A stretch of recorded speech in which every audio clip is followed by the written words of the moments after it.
when you're looking at theory from the context that we're looking at it, you have to remember that one of the factors that plays into this is also the huge role of architecture. You have to remember that architects didn't exist prior to the late 19th century. One of my great grandfathers was one of the first British architects, apparently. And architecture really, in many ways, runs parallel with urban planning. I'm not particularly sure why. You'd have to, Jung Wah could probably explain it to you. But in that context, you have to remember that urban planning didn't exist until the late 19th century. Prior to that, cities were, pretty much entirely random. And by the mid-late 19th century, with the growth of industrialization and this whole sort of industrial revolution, cities had become, especially in Europe and the United States, cities had become these nightmares of pollution, and the actual lifespan had dropped if you lived in a city. And it's in that context that you have to remember that theory in the behavioral sciences was very attractive to architects and urban planners, and many architects are urban planners and vice versa. So they were very interested in this idea of environmental determinism, because if you think about it, if you're an architect, you build things. If you're an urban planner, you build things, you build neighborhoods. And so in that context, the idea of being able to shape behavior by virtue of structure became a central part of architecture, and still is. Many architects are in the business, at least in part, with the idea that they can make sort of a permanent stamp on the world around them by virtue of the buildings that they put in, with the concept that the buildings will then shape the behavior of the residents or people that use them.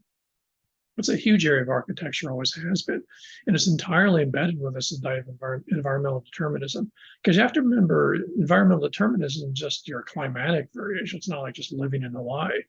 It's very much also the structures that you put up. So to a certain extent, for example, Chaminade's campus, the Chaminade St. Louis campus, is a built environment that was supposed to actually shape the behavior of the students. So this is a huge area of architecture and urban design.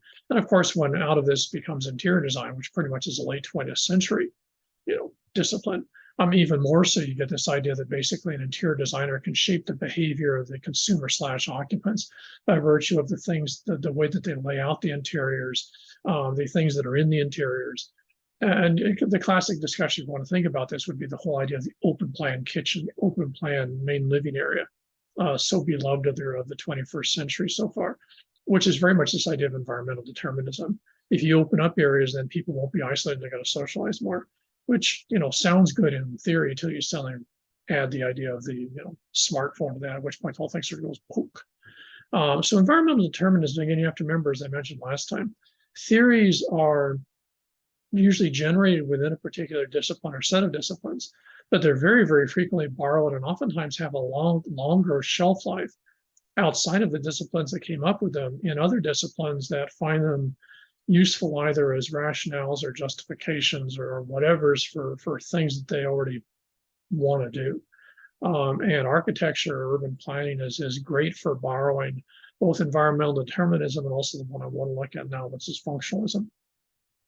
Functionalism starts up as a reaction to sociobiology and social evolution. Both of those were obviously incredibly biased, incredibly skewed, and usually incredibly ethnocentric. And so what you got was as the intellectual disciplines, if you want to have sort of universities, became more and more tied to the idea of data and rational thought. What happens then is that you want to have things that you can measure, and you can't measure sociobiology, and you can't measure social environmental determinism. So what happens is they move to things that can be, quote, quantified. And I use this in quotes because quantification is also, of course, as we were looked at earlier, is actually a form of bias, what you choose to quantify and what you choose to ignore. But this is the huge, very powerful school of what we call functionalism. This still drives most of the disciplines in the Euro-American academic, regime.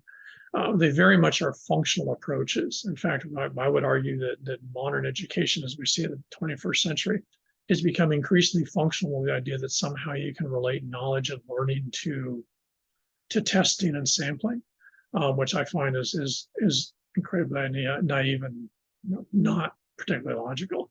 But functionalism in a very basic way is the idea that anything that is done within a culture, and in our case, anything that's built or something like that, will have a functional relationship, and you can actually measure that.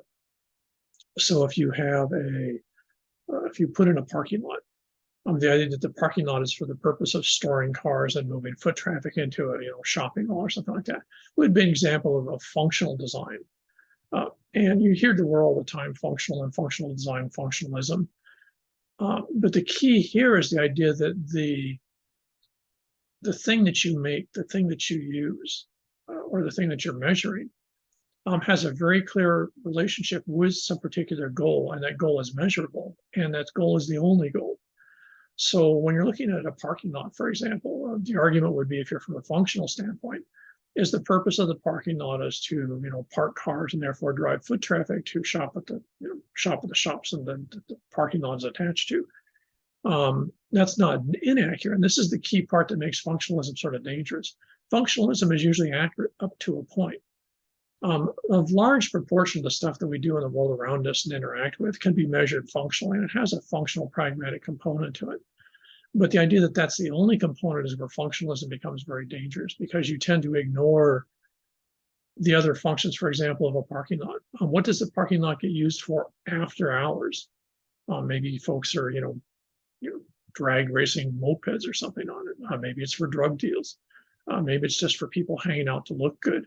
Maybe it's entirely nothing, but the neighborhood's nervous because now you've got this large parking lot without many lights, and it sort of scares people.